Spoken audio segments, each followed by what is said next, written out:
Hi, my name is Alba Deneen. I'm Director of Dispositions here at CSP. My colleagues and I are presenting to you a unique opportunity to acquire the freehold to Dublin Central, a mixed-use urban regeneration scheme on a 5.5-acre landmark site. Dublin Central is situated in the heart of the North City Centre. When completed, 200 metres of continuous frontage will face out onto O'Connell Street, Ireland's national and best connected thoroughfare, a 600-metre long boulevard which connects to O'Connell Bridge, linking the north and south of the city. Shaped by Georgian affluence and later forming the backdrop of the 1916 Rising and Irish Civil War, O'Connell Street is home to several distinct and nationally important buildings, such as the General Post Office and Cleary's department store, the former being the last great Georgian building to be erected in the capital. To the west of the site lies Moore Street, a 200-year-old market street, which under the master plan will have building number 14 to 17 restored, as it is an area of national importance. To the south of the street lies Henry Street, which bisects O'Connell Street.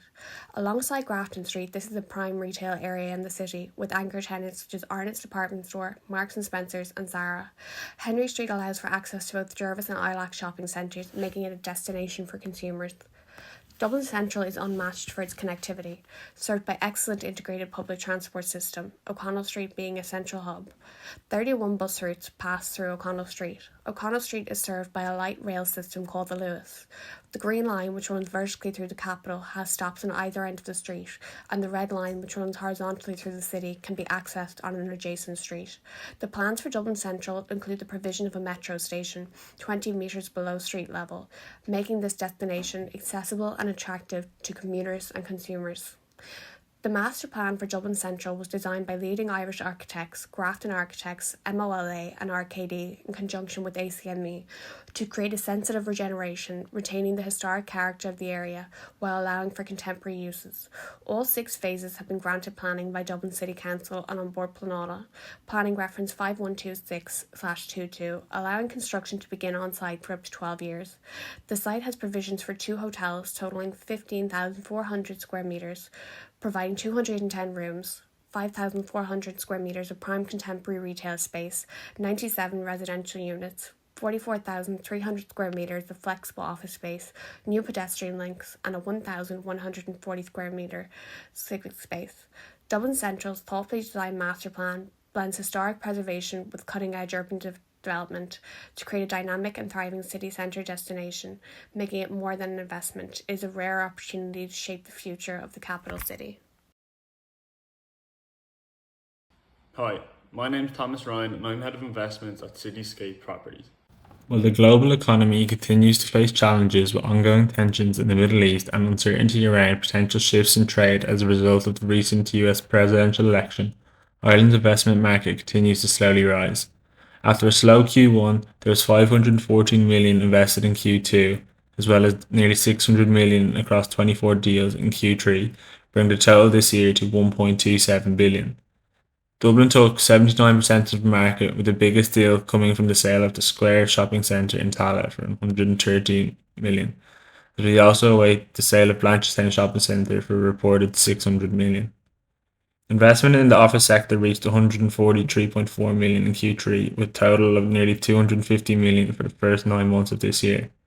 Retail was the busiest sector in Q3, with 194.35 invested across 5 deals, bringing investment in retail to over 400 million for the first 9 months of this year. Hi, Harry Farrell here from Cityscape Properties. I'm the head of marketing here, and today I would like to speak to you about Dublin Central.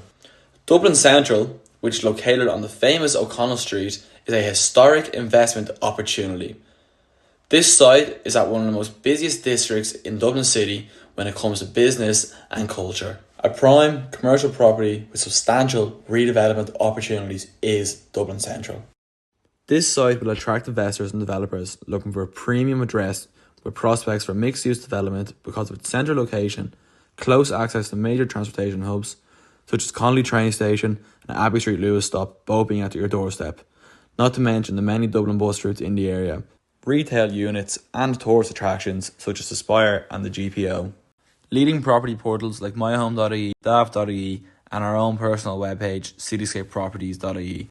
These will all be used as distribution channels to engage both domestic and foreign buyers.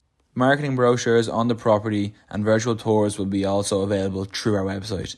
The property's exceptional location and distinctive features will be highlighted during our on-site viewings. These viewings can be arranged through our agent via our website. Hi, my name is Marita, and I'm the Marketing Strategy Manager in Cityscapes Properties, listed here in Dublin. The marketing strategy team is demonstrating the property's potential and the profitable businesses that can be established there. Establishing a hotel in this rapid expanding real estate market. This is excellent because hotels have become a more mainstream property investment. Dublin hotels are now owned by companies like Premier Inn and Stay City Properties, which have sold at yields of between 3.6% and 5% in recent years. This can be compared to the selling of the College Square by the Marlet Property Group, which is a mixed-use development that was sold for €240 million in July of 2021, which is a US-based tech firm who brought the property on Tara Street. The success of this development has led to the building being extended from 78 meters to 82 meters. The client's main desires is to receive the most money out of the sale of the development. As the marketing manager for this development, I've closely monitored the success of the advertising campaign and have noticed several investors have expressed interest in the development. Thus, we have chosen the use of formal tender for the sale procedure. This approach can maximize the chances of getting the best offer due to its competition. By inviting multiple bidders to submit proposals, formal tendering fosters competition. This can lead to better pricing and services as the vendor strives to offer the best value. Tours or virtual reality to enable potential buyers to expose the development online. SEO optimization is another marketing tactic, as optimizing the website for search engines to increase visibility among potential buyers. Reaching out to bloggers and well-known Irish news articles, such as the Irish Times, Irish Independent, and RTE News to create interest in the development. Marlet Property Group used this tactic to create awareness to the public about the development, which has partially led to the success of the sale. Seeking partnerships with companies that work with foreign investors, which can include financial institution and crowdfunding platforms. Create a portfolio on the property for the view of companies, websites, and social media platforms to get as much exposure as possible. In these portfolios, it will highlight all the potential opportunities for this client.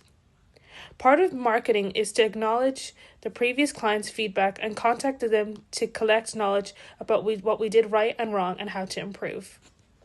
Part of marketing strategies is to create as much exposure for the property to its target market of investors. This could be done by doing research to figure out online platforms and strategies to use to inform them of this development. A part of the marketing is getting the property advertised to reach its target audience, and this could be done by numerous ways, such as email marketing. Create an email list of potential buyers and send them news lists that could include details of development to create interest. These emails can be provided with information about the date and timing of the beginning of the tendering process to give them the opportunity to put in a bid. Hi, my name is Ryan Maloney. I'm the head of valuations here at CSP. So my role was to put a figure on the site. I put a residual together which gave the site a value of 145 million for the 5.5 acre development. This comes in at just over 26 million per acre. I then reached out to John Paul Construction. I got in contact with Sersha on their quantity surveying team. They quoted us a build cost of 250 million to develop office space, hotels, residential apartments comprising of 2-bed and 1-bed, retail units, as well as cafes and restaurants. Once the development is complete, the net development value is almost 590 million. This generates almost 200 million in profit and seek a return on your investment of about 48%. Hi, I'm Hugo Mullally Staunton, Head of Sales at CSP. I will introduce to you our sales process. Our brochure design team have worked endlessly to bring to you an expansive brochure showing off what the development has to offer. Our brochure advertises the modern office space, residential units, and of course, the development's endless retail space. As per the PSRA regulations, our letter of engagement is made to the highest standard, giving the buyer peace of mind. At the top of our letter of engagement, you will find all parties involved. Our property service number and contact information can also be found here. Moving through our letter of engagement, the value of the property, advertising costs, our termination period, and our fees are included. After signing the LOE, both parties are agreeing that the relevant anti-money laundering documentation has been received. Despite O'Connell Street being the centre of Dublin City, it has struggled with a lack of quality retail outlets. This development will transform the area into a more vibrant, safer commercial hub for tourism and locals alike. This will promote more foot traffic, making the area feel safer and more upscale. In Dublin, Grafton Street is a huge attraction due to its high-end fashion. This leaves the north side less competitive, causing a gap in the market. The area is highly accessible due to the bus transport links and Lewis links. We think this project is more than just a development. It's an opportunity to shape the future of Dublin city centre in a creative, vibrant and economic way.